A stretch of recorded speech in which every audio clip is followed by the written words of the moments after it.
You have the Magician. Queen of Cups, a water sign. Okay. So for sign Aries, Leo, and Sagittarius, it really feels na there is someone waiting. Someone manifesting your energy, your love, your feelings, your emotion. You have the Queen of Cups.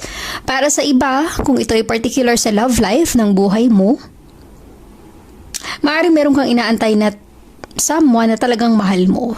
Sobra yung pagmamahal. Queen of Cups.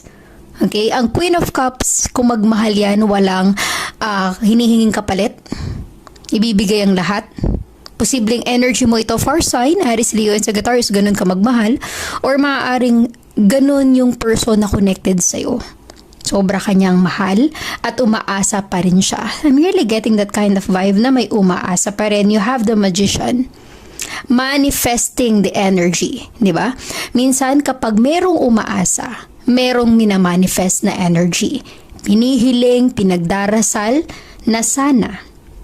Okay? Magkaroon ka ng pagkakataon. Again, resonate as it is for sign. Posibleng energy mo ito. Ikaw yung nag-aantay, umaasa, or energy mismo ng taong connected sa'yo.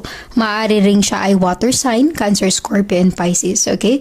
Resonate as it is. Pero nafe-feel ko na merong nagmamanifest ng energy. Kung ito ay hindi particular sa love life mo, maaaring sa iyong katrabaho or sa iyong career, sa iyong business. Ibig sabihin, you are manifesting something in your life na talagang dinidesire mo, pinapangarap, pinagdarasal mo. Kasi ito yung makakatulong sa pamilya mo. Kumbaga, kapag nakuha mo itong matagal mo nang inaantay, inaasahan, pinapangarap, yung happiness na mararamdaman mo is like the Queen of Cups. Walang katumbas.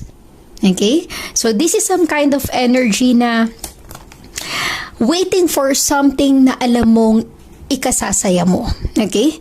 So, resonate as it is for sign, Aries, Leo, and Sagittarius. Give me the 6 of Pentacles for sign, Aries, Leo, and Sagittarius. Give me the 6 of Pentacles.